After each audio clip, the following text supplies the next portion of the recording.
Yes, welcome to our first talk of TRAIECT 3. Tomorrow we will have another one. Today we are going to have a little introduction talk and also talk with the composers, with three composers who are working for the project, or who are still working for the project because we are still in the rehearsal phase, so yes. First of all, we are very, very sorry that we have to announce that Ling Hui Tsai is not among us this day because she had to stay in Taiwan. Though we have a message from her, which I'm now allowed to read, as a little greeting from Taiwan to us all. First of all, I apologize for not being with you in Hannover. Taiwan's government does not ban its people from going abroad, but my university's regulation has made it very difficult for all TNUA people, which I believe has violated Taiwan's constitution. Considering my physical and physiological strength, I cannot challenge it yet, but to make things easier, I would stay in Taiwan and do everything to help our musicians go to Hannover. The TRAIECT 3 Taiwan was planned since 2018 or earlier, when Cheng Wen-chen brought his colleagues from Hannover to Taiwan. They went to traditional Pakuan music concerts in TNUA and many other places too. I gave them several CDs of traditional music at that time, and I'm so glad that we are finally going to hear from Hannover composers' view, their thoughts and interpretation after they get to know Pakuan music. The word Pakuan, in Hokkien Taiwanese, not Beiguan Mandarin, is how Taiwan people call it in the past 400 years. In the early 19th century, when the Christian missionary came to Taiwan, they Romanized all languages in Taiwan, so they could learn the languages and translate the Bible for Taiwanese people, and even illiterate people could read. The church Romanization system was also used in newspapers and still used in Presbyterian churches in Taiwan now. Mr. Sebastian Ranke has written a wonderful essay on TRAIECT website about Pakuan music, especially noting that in the Pakuan ensemble there is a leader who controls the whole structure with a small drum, and at the same time letting the ensemble members improvise within the structure. The excellent article was written after the workshop in January 2020, and it also means our musicians did a good job in the workshop. It was a very challenging workshop for both our musicians and composers. From my point as a composer and also as a teacher who encourages the musicians to share music to the world, it's such a rare and lucky opportunity to explain with composers from 6 countries how Pakuan music works, why there is almost no solo part for any of Pakuan instruments, and why certain pitches can only be played with some preparation and with certain context, otherwise it would sound awkward, unstable, or meaningless. But of course, composers in any way would want to know every single possibility of pitches and fingerings and their combinations, so part of my work was being an invisible bridge between composers and Pakuan musicians after rehearsal. When our musician asked me about the difference between trill and tremolo, it reminded me of some idiomatic grammar of classical music instruments that I have already took for granted. On the music notation for the wind instrument, such as flute, oboe, clarinet, and so on, when we want a musician play 2 pitches alternatively and fast, I would write tr, trill, above a pitch, and the musician would automatically play it with the neighboring tone. But if it's happening between 2 pitches, a third or larger interval apart, I have to write out both pitches and connect them with tremolo sign. But for non-Western musicians, trill and tremolo are both fast alteration between 2 pitches. I believe it's also unusual for composers in Hannover to receive so many objective comments from musicians, which is the whole point of the TRAIECT project. They got comments such as, "Why don't you find a Western musician to play this passage?" Or, "Why not use a modern version of this instrument to play your work?" Or, "Why you need Pakuan musicians after all?" Perhaps for composers, the Pakuan music is a combination of many instruments, not an integrative entity.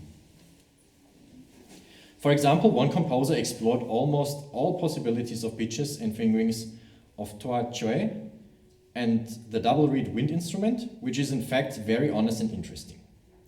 One composer might get inspiration from conducting role of shiokko, small drum, thus created a theatric work of the opposite way of conducting. On the other hand, the composer who knows relatively more about Pakuan music and its background choose to fragmentize the traditional language.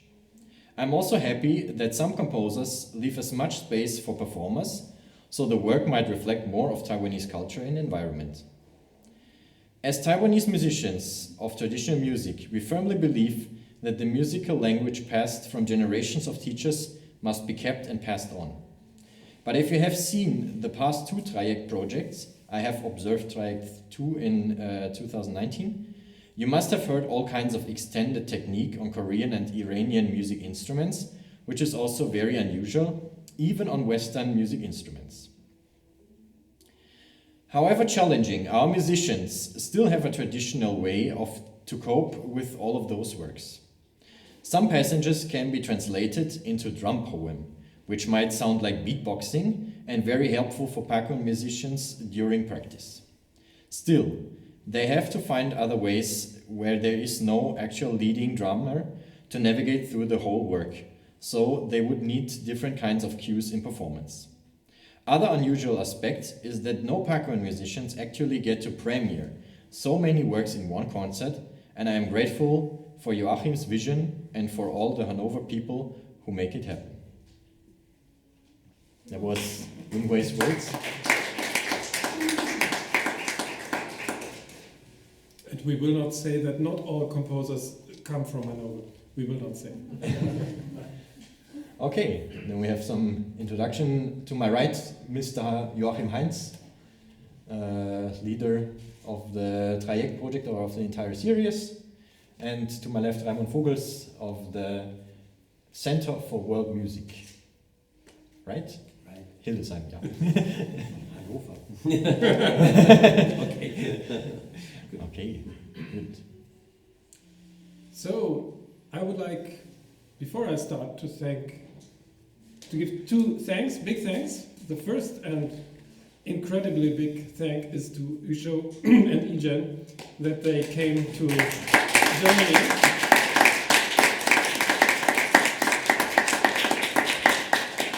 In this more than difficult situation, in an adventurous situation, and we are so grateful, and all what can happen is only because of you.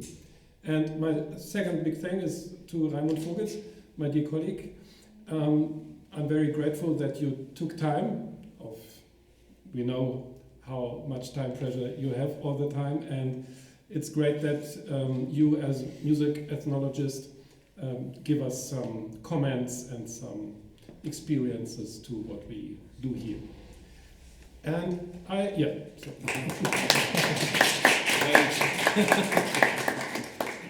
would like to think now with you what is actually this TRAIECT concept, in the sense that two musical cultures meet. I would say in German, sich treffen. Sich treffen can mean that there is Begegnung, encounter, perhaps is the English word, but it can also mean that things are more clashing to each other. And I think it's good to know that both can happen. So, sich treffen would for me mean a quite broad sense of these relationship between two musical cultures. And what I would like to try now is to point to some aspects. What are some aspects of these musical cultures? So we have the composers on one side, and we have the traditional musicians with their instrument on the other side. So what we call contemporary music, or in German new music, Neue Musik, no one can describe it. If someone describes, I'm pretty sure in 1 minute we will find something which is against it. But maybe we can speak about some more or less common aspects. I think the first is that we as contemporary composers feel in the line of the European classical music, like Bach, Beethoven, Brahms, Schönberg, Stravinsky, and so on. And then it gets more diverse, of course. But I think this is something we all share in a way.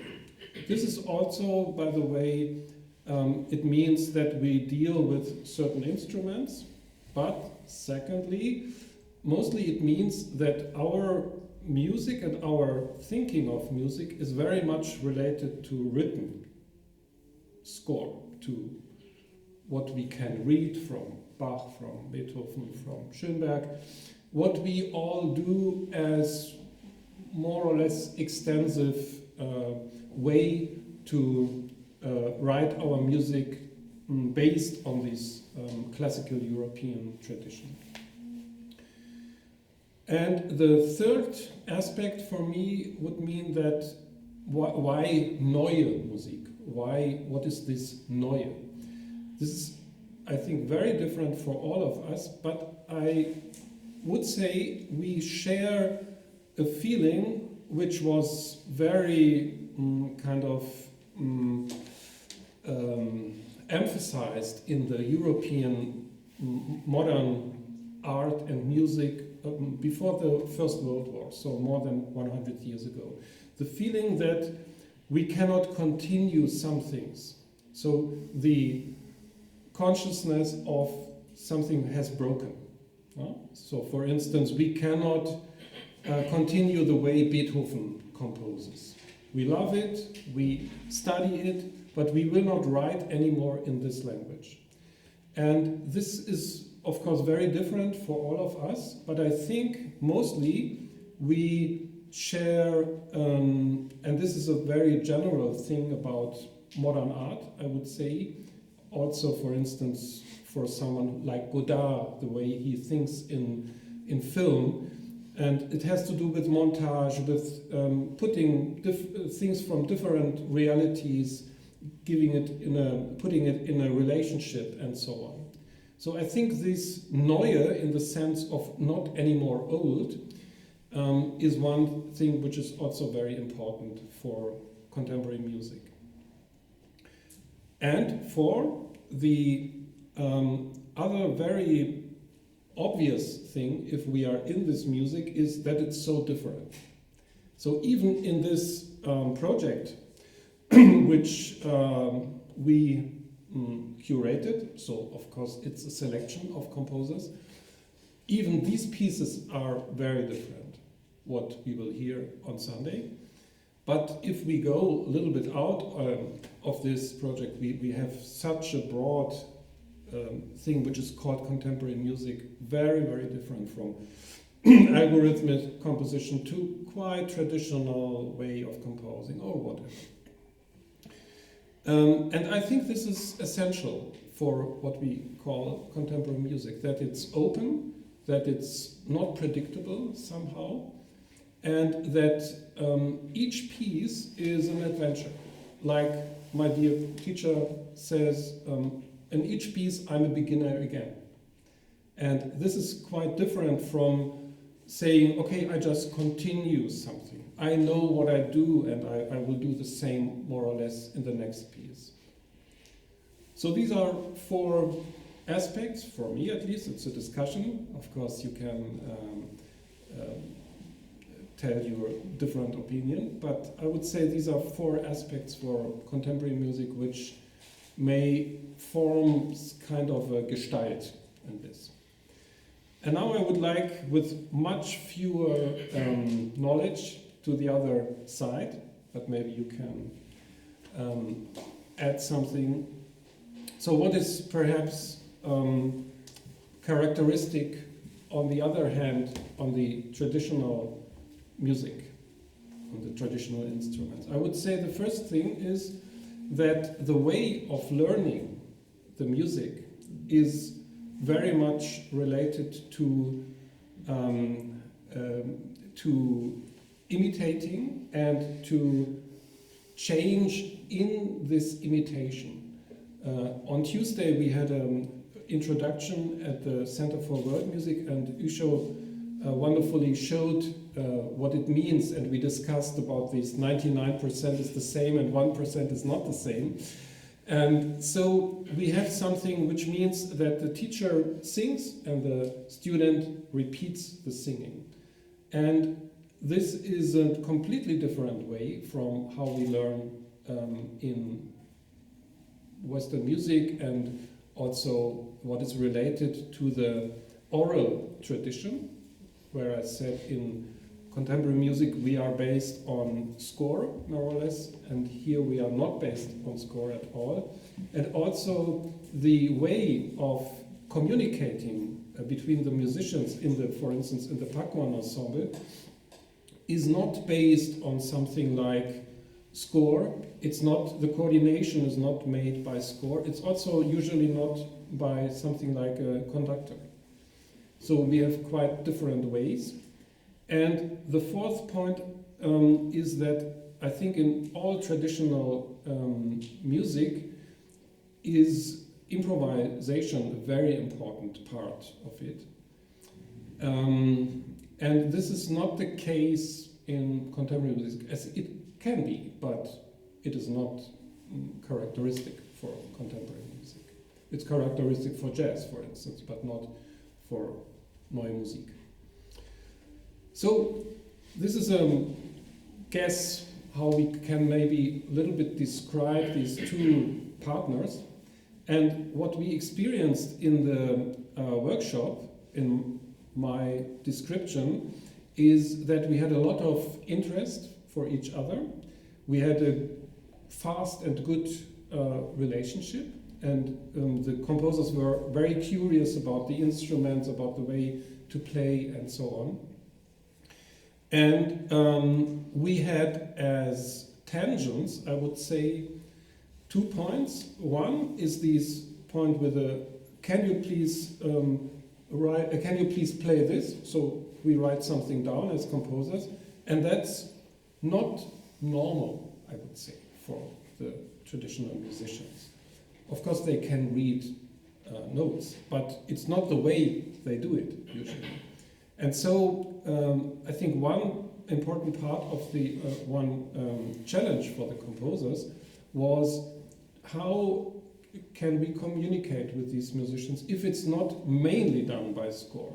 Of course, score is possible, and we will see on Sunday that there is score in each piece. But the main communication must be before and must be something else than just giving score. No?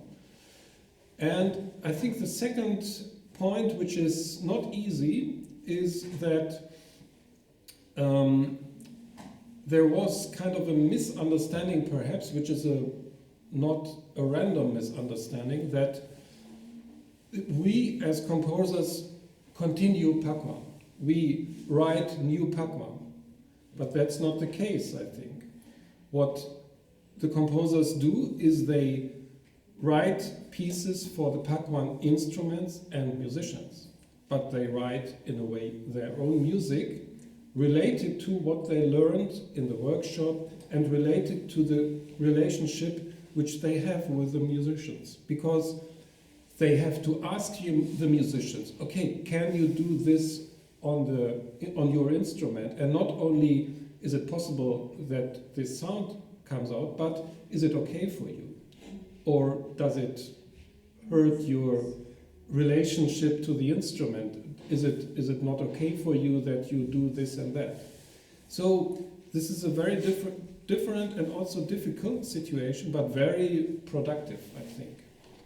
And that's what I wanted to describe from my point of view, how I see these two poles, and how I see what we did in the workshop and what we tried to do in the time after the workshop, which was, of course, very much affected by the corona situation. This means that we are now 1 year later, and this is a completely different feeling to the time in between. Here I stop and I ask Raimund to maybe for comments or for whatever. Whatever. Thank you, Joachim. Thank you for inviting me.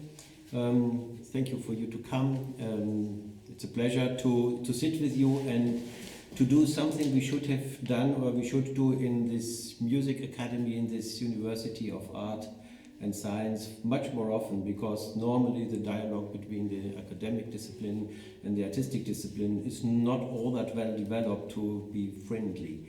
We don't do it usually, and we should do it actually much more often.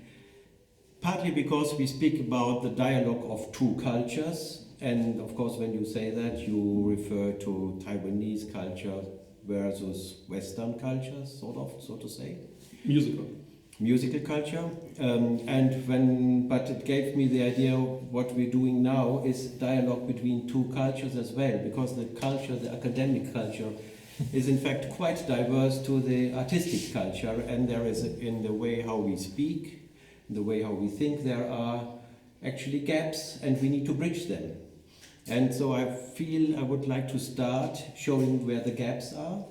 So where would I sort of critically comment on terminology, for instance, on your side, and at the same time to, in a way, try to find out where are the bridges, where can we meet, and of course we want to meet because we are colleagues and we all, in a way, struggle for the same thing. You may call it getting a coherent society, trying to bridge tension in the society, try to use artistic expressions to make this society work. So we do have the same intention, although we do talk differently. And I just want to sort of show a little bit where our talk would be different. It would simply start with the concept of traditional. So your attempt to, in a way, to explain it for you, what it means for you, is completely relevant for you, and I don't want to criticize your use. I only want to show how we would sort of deconstruct the concept of traditional, because for us the concept of traditional in the concept of ethnographic research would be, it's actually a colonial centristic concept. It's colonial and centristic partly because traditional is a concept which is in a certain way ahistoric. If we would speak about maybe the history of the word, it comes very close, very much from a colonial discourse. We must imagine 19th century, the colonial powers from the West moved into Africa, and they overcame all sorts of various people making funny kind of things, which the colonials thought, oh, that is music. And then what they said, oh, this is traditional music. Knowing very well, our music is of course modern music, and behind this concept of modern is of course our music is the result of a historical process, and very much the idea of a historical development of art. So the concept that not just Western culture is developed, much more developed than the natives or the savages, but it is culturally developed, not just technically, but culturally developed. It's a very strong concept which stands behind traditional, because traditional is not developed. Traditional is something which does not have a history because it is traditional. Otherwise you would call it a history. You would say it's 16th century, so and so and so. But with the concept of traditional, you cut off the historical dimension. You put people in the place of being sort of their cultural development is sort of stopped somewhere along the line where we continued to develop. They stopped somewhere in the past. So traditional became, in colonial context, a very centristic concept because it was the opposite concept. It was to historical music, to develop music, to cultural development, to technical development. And when we not speak, but the term became very prominent. I mean, we talked for many years in the academy about traditional music because it seemed so obvious and so simple to realize, oh, this music is somehow, it stopped somewhere in its change, in its process of change in the past. We don't know when. And what the people nowadays do is somehow merely sort of to repeat what they have learned without sort of any great cultural development, without any great change, with any sort of artistic impact. They do what they have learned. Behind this thinking is, of course, when we try to deconstruct it, there is sort of they're mimicking their past. They're becoming only copyists from what they have learned by their grandfathers. So in the concept of traditional, there is a bitter taste when we sort of dismantle it, because it takes, in a way, the artistic individuality of the individual performer away. He's just sort of in the flow of history, and that's it. Equally, the word art music, Hochkunst, high culture, these are words, Hochkultur, these are all words which sort of create a difference between us and them. And that is the old problem we do have in the post-colonial phase now, that we more and more become sensitized for this dichotomy between us, in a way setting ourselves as the standard, and them being not up to the standard, being in a way lower, being in a way not quite as far. Of course, we are polite enough to say, well, they're different, and there's so and so, and traditional is maybe even a nice concept. But somehow the words do somehow hide a cultural sort of difference in its development, in its niveau. And there is in this concept that art is something which is more in the realm of Western culture. We produce art, contemporary art, whereas the others are traditional art, popular art. So the art concept is tricky in itself, because it assumes that there is something which makes it art. So although, since I'm in Hannover at the Hochschule, when I ask what is art, what is music art of music, you will get a lot of answers, but all of these answers are sort of very either general or very much dependent on the person who says it. Obviously, the concept of art is negotiated. And this process of negotiating is something where I feel, and now I come to what you said, where I feel becomes, in a strange way, complex when we speak about contemporary music and when you speak about this dialogue of cultures. Because my idea, and when I observe your work, what you do is actually, you do quite a lot of ethnography.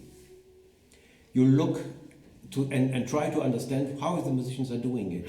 What is their language? What is the meaning behind? What is the concepts? What is the kind of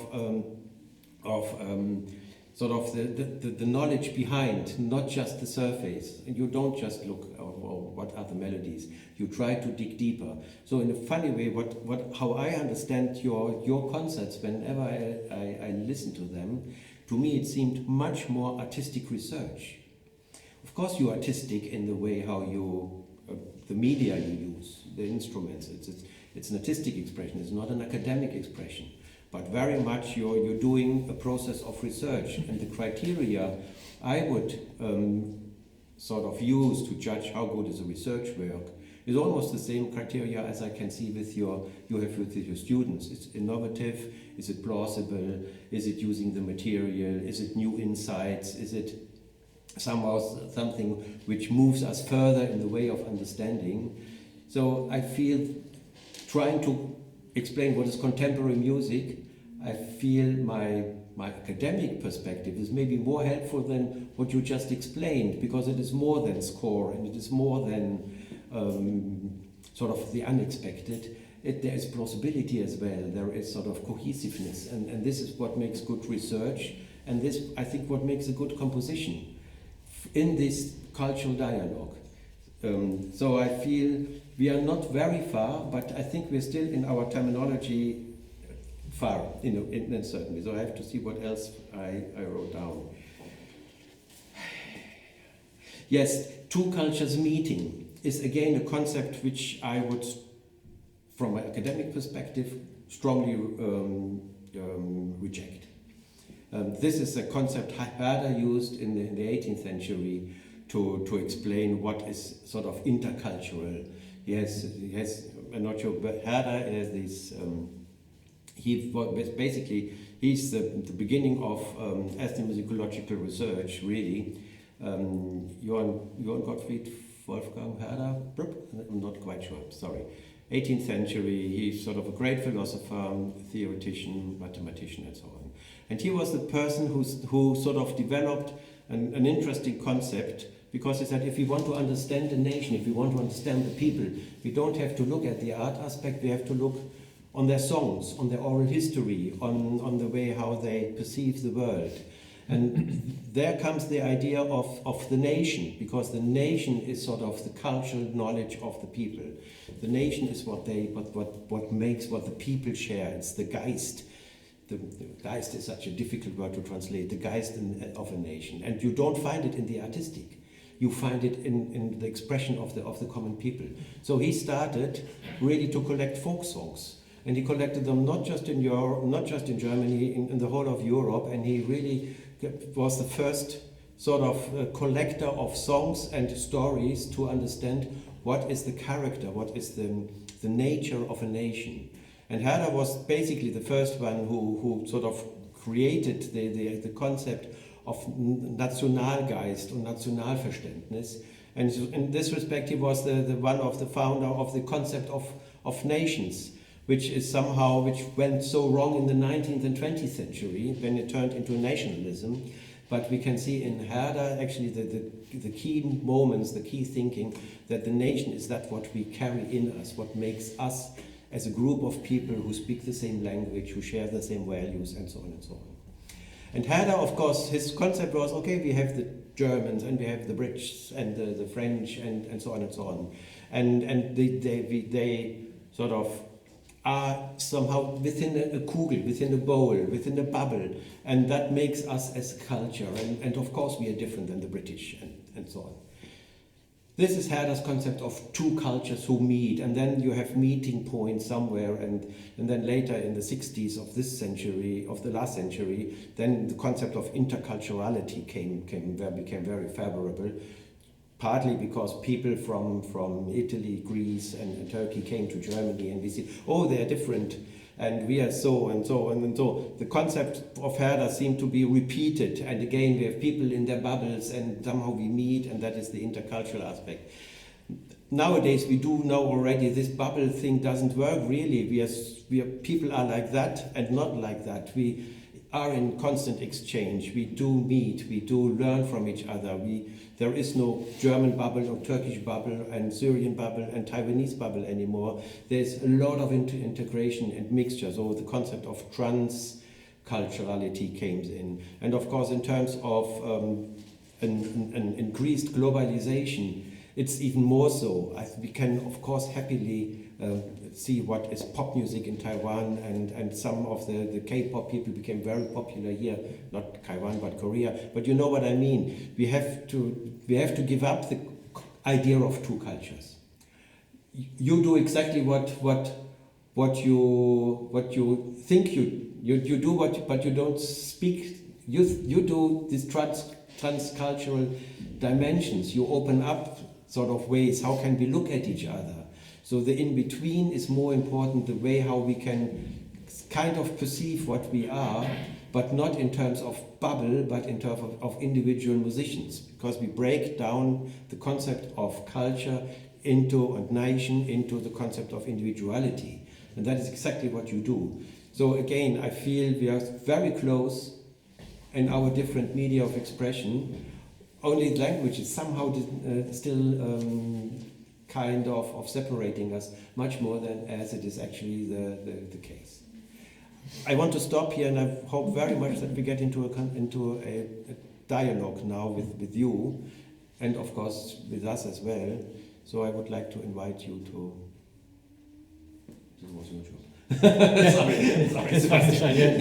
Yeah, we wanted to have a more open, kind of discussion, not to have here is the people that speak and tell you the big news, but more of because we are in a very, very, as you expressed it, we are basically in a big communication process. I mean, you can always say that. I mean, Luhmann society is communication, but that's a different topic, and the pieces that are written here is also communication.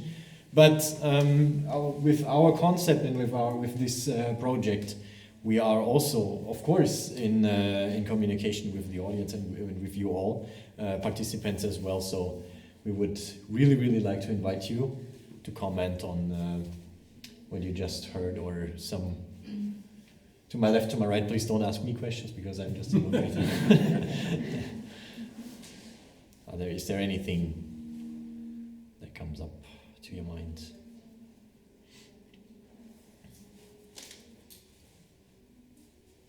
Yeah, please. Thank you so much. I would like to ask you, Joachim, and you, Raimund, especially for this project, what were the biggest surprises for you in the process of this project? Have some concepts or ideas changed? That is my question for you, Joachim, and for you, Raimund.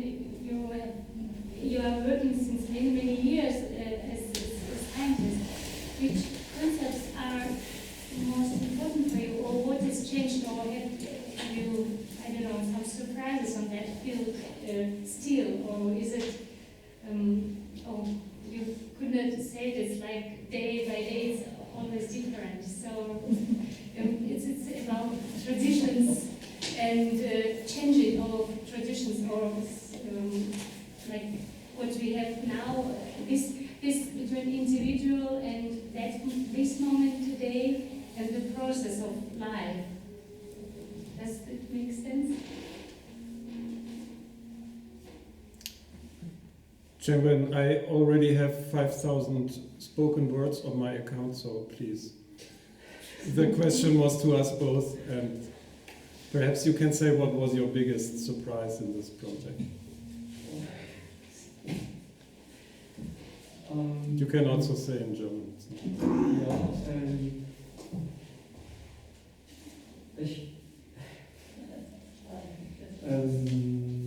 biggest surprise. Ich glaube, ich sehe was heute ganz Positives nach der Probe. Ich fand, das Stück hatte sehr gute Weg gefunden, also die Stücke, die ich jetzt gesehen habe. Und das ist jetzt so konkret geworden, weil vor ein Jahr haben wir so viele über Konzept gesprochen, über einzelne Fragen zu Instrumente oder einzelne Fragen, was Joachim da auch erwähnt, diese quasi gegenseitig Frage stellen. Aber heute, ich glaube, die Stücke, die ich jetzt quasi, 2 Proben habe ich, außer mein eigenes, ich habe nur 2 Stück sehr intensiv bei der Probe dabei war. Ich sehe eigentlich was Schönes, das ist schwierig zu begreifen. Und ich kann das auch nicht sagen, dass es eine Mischung von 2, Komposer und Musician oder A-Kultur und B-Kultur oder so. Ich glaube, das ist noch mehr.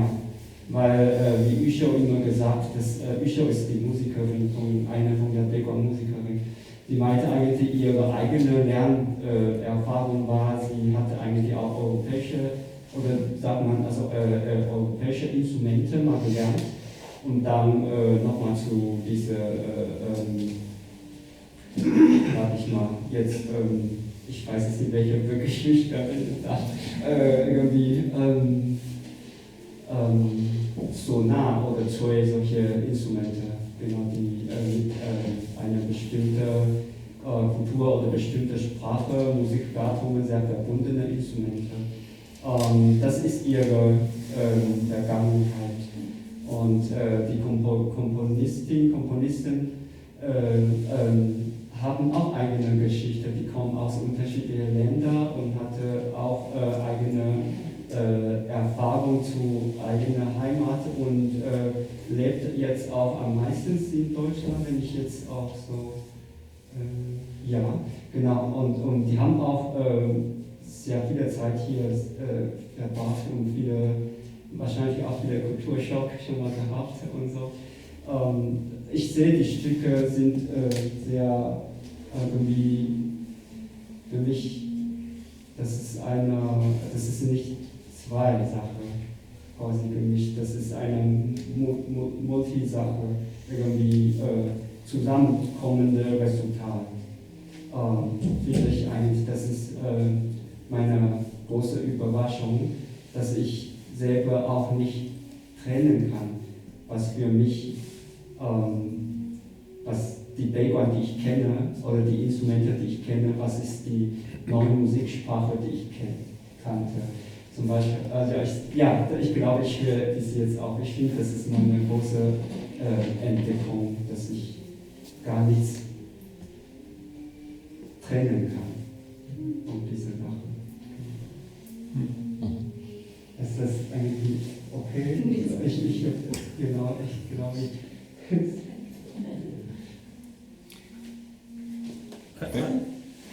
Ganz kurz noch, ich ergänze ganz kurz. I would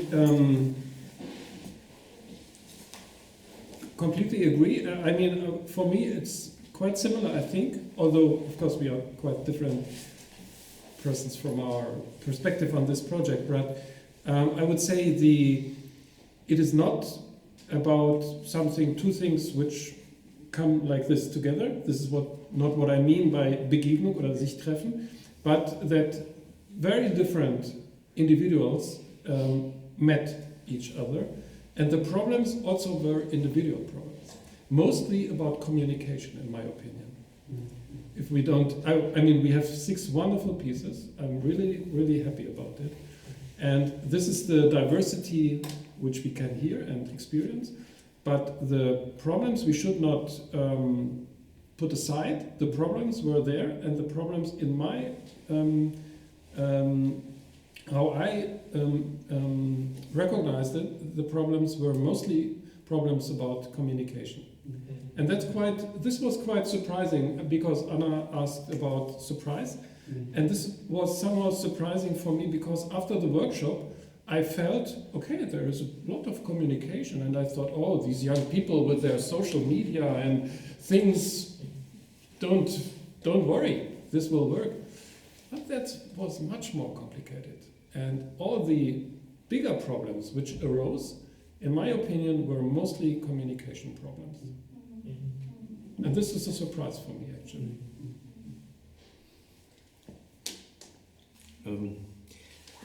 You asked me, Anna, what the moments in these over 20 years at the Hochschule now.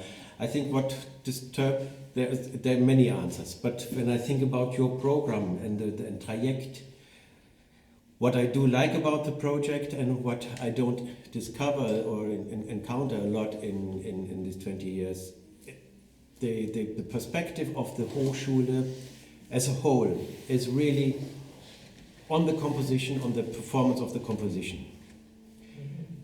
That is sort of the stage. And the moment people enter and leave and what happens in between. And sort of the whole life of the academy is the moment when they get on the stage.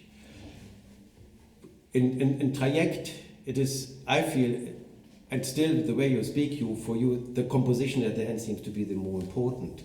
But maybe I feel it's much more the process. And it's of course much more the process of dialogue. And dialogue means always as well failed dialogue. And failed dialogue may be very creative, and you by sort of talking around you may come to new solutions. So the dialogue is not sort of streamlined towards the one end where there is a score and a composition and the pianist does it sort of as it is supposed. But in your project there, the failure is part of the creative process.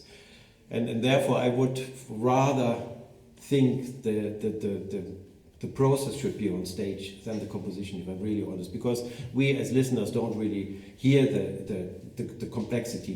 We don't hear what makes really the artistic value in my understanding. We can't. We think, oh great, what they do, but the way is actually much more important than the result, from what I think.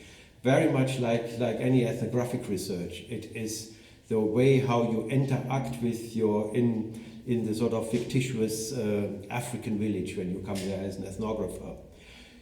There is no result which is there at the end. It is the field research, the way how you communicate, the way how you meet people, how much you as a person sort of interact and make mistakes and be ridiculed by the people in the village, or being used because you are the one with the car. You know, this is sort of the process is the more important thing, and the process defines at the end something which is merely a shadow of what the process entails. This is something which I miss, and where I more and more feel the Hochschule should be more open. And of course, what we do now, we talk about the ontology of music. What is music actually?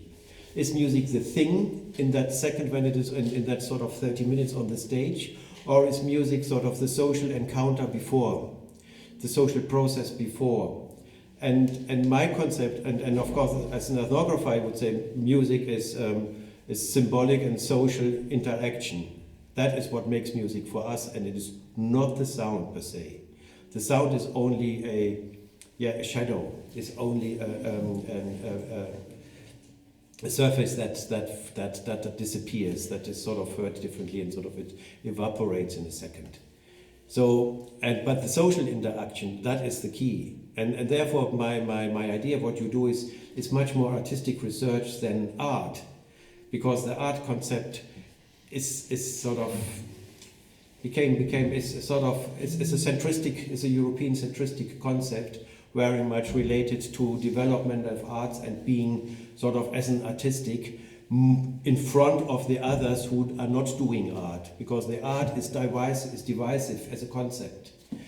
And if I say I'm an artist, I do put myself in a different position than so-called non-artists, although what is the criteria? So, but here we speak about communication, here we speak about that mistakes are part of the system, mistakes of understanding, but the keen interest to understand, that is the issue. And therefore I feel your music concept exceeds far more your definition of contemporary music, which you gave us at the beginning, because in a funny way you do something different to what you did say in a way. And I think you did much more, what you do is, I feel 10 times better than the concept of modern art. Whether it's oral or notated, I don't think it makes any difference. Usho has a notation in her head. Even with all the variations and improvisations, there is notation. The notation is embodied, but there is a notation. And whether you have an embodied notation or a paper notation is very little difference. So this basic difference, I would not even follow you there. But I don't want to be too critical. But we deconstruct maybe as ethnographers more. You deconstruct sounds, and I think we deconstruct more words. Maybe that is the difference.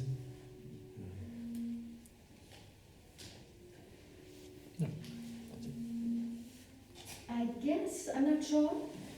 I try to think loud.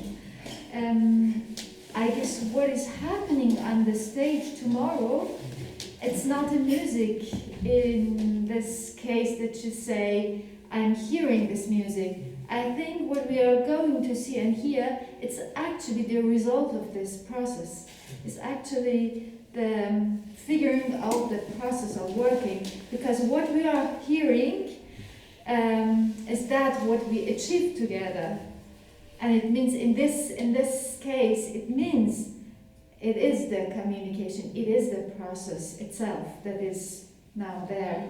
And what, just say as an example, what I wish to have in my piece, and it is now not there, it's the sign of failure in the communication. In this case, I just wanted to say, I think what we are going to hear and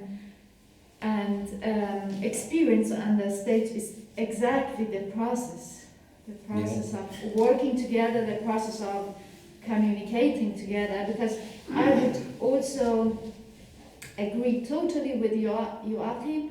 It was a very interesting point also for me that the communication in the whole project was not easy. And in that case, I would emphasize more that what we achieved is actually the process itself. Yeah, I'm sure you are right. That's what will be there then. What I do think, when you listen to a Baroque ensemble, they have a process as well where they sort of to think about the interpretation and so on and so on. The audience has a chance to follow, to understand what they do on stage, because as an audience who's fairly well trained in listening to that music, they will realize what they have done. They will somehow understand the product of the process. But with contemporary music, we are completely out. There is no understanding of the processes anymore. Because it is so individual, as you say, you're right at the beginning with every process. So we don't share really the knowledge as listeners to see where your project, because hardly any of us knows Bhagwan, and hardly any of us can understand how your communication works. So that the process is rather obscured for us. We don't really understand which ways you went. We only see a product at the end. Yes, but I mean, it's but the depth of the intellectual work behind is pretty much unknown. Yes.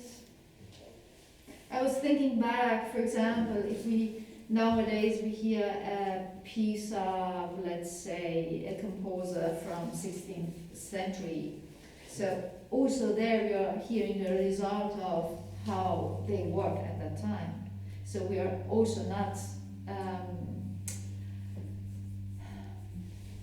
we don't listen authentically. Was that what you say? You're right. We don't have the ears of a 16th century person. Yes, you're right. Yes. So it's a bit difficult point. As I said, I'm also trying to think loud about this point, but somehow I cannot. It's okay. Completely agree with you about this point, what we are going to experience on the stage tomorrow. But very good points. I think I will also think about it later, because it is also difficult for me to make a difference between artistic research and art. I had to go back to me myself, trying to understand this difference. And I think each time as I start working on a piece, let's say if music is also art and a piece is going to be an art object or something like that, I need always to start thinking about something. So for starting point, so it's actually for me, art is coming from this artistic research, let's say. May I ask you a question? Yes. Because that's again, come back to Anna's question. Where is the audience in the Musikhochschule? Where is the,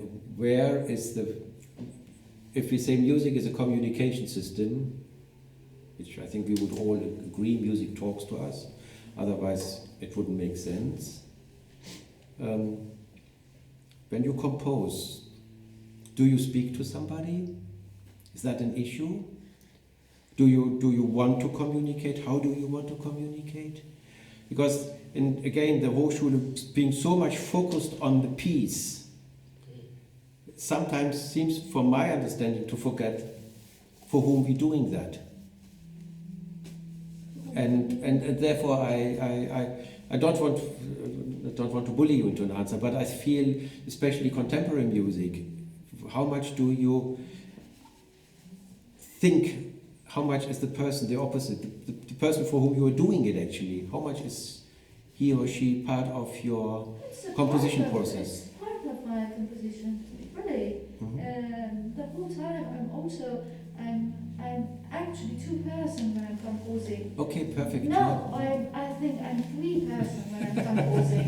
One of them is the father who is the composer and thinks about the notes and the form and everything else. One of the other is a musician and thinks the whole time about, is it possible, how much time do I need to change my mallet, how much time. It's another phase as another person who's done, a musician who's done thinking about this practicalities of a piece. And there is a third person, actually always by me, I'm listening to my music. I'm thinking, okay, I'm sitting in the audience and I'm hearing this music. You know, I think that's part of the work for each composer, I guess, because we hear the music when we are writing. And at that moment that we are hearing, there is this, again, distance between the piece and as you are the composer of the piece and as you are listening to the piece. So actually, I'm also my audience. And who is your audience? Who is that person? Can you describe Each her? person which can come suddenly or not suddenly or with interest or without interest in a concert and may go out being very, very depressed about the concert or being interested in the concert as an audience. Great. We have audience. And by the way, this is not an event from Hochschule mainly, it's an event from Absolutely. Hannover Society for Contemporary Music. May I just come to the end? Is it allowed to have the last Sorry, or previous to last word? Yeah, Because I think I'm very grateful that this is so interesting now, this deconstructive act which you do, which is not at all far from, I mean, of course, we are very, we share some common fathers of this, to say this. And maybe I would add some point, because you pointed to this difference between science and art, if it's allowed, no? Okay, Yeah. or between your point and my point.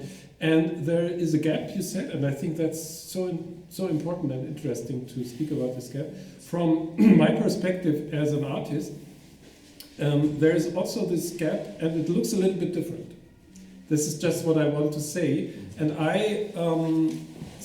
for me, there is a problem in science which also requires deconstruction from my perspective as an artist. And this would be another talk, maybe, to go deeper in this. Very good.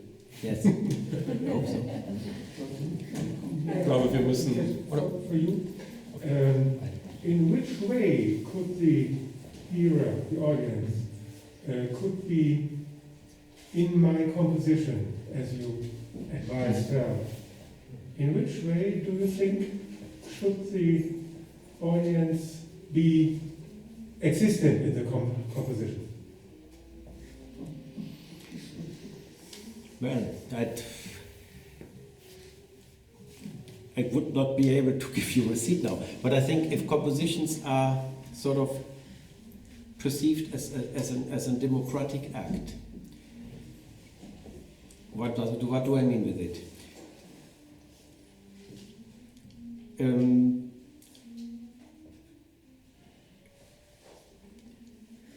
In many cultures I know, music has got a certain ability to bridge social distance, to sort of, it has the ability to bring people together, to say it simply, and really to bring it together quite irrespectively of income, social status, and so on and so on.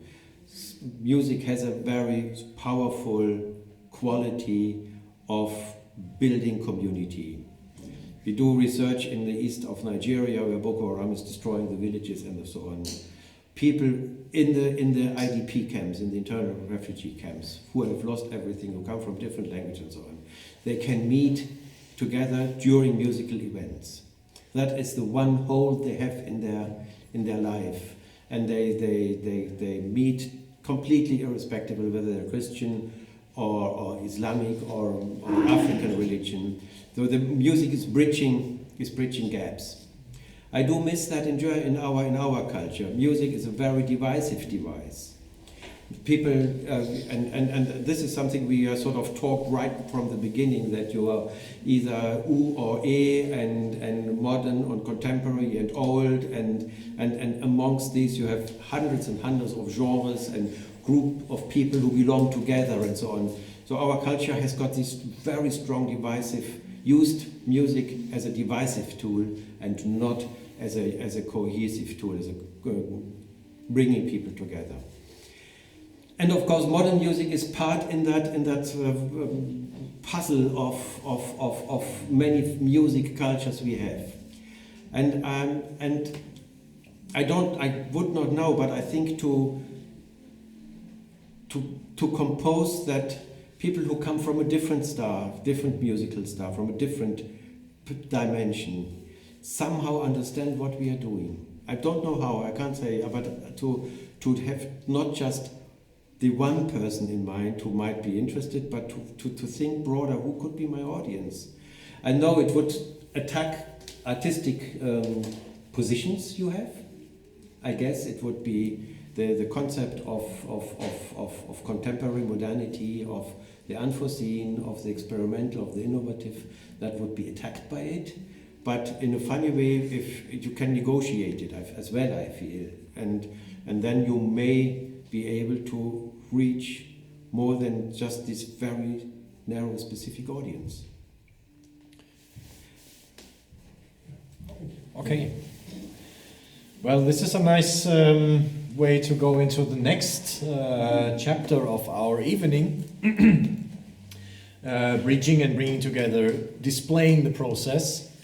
By this, we will now have a talk with the composers, 3 of them. And I'd like to thank you two for the discussion we have here in a very fruitful way. Maybe, as you already mentioned, Joachim, with a next chapter to it.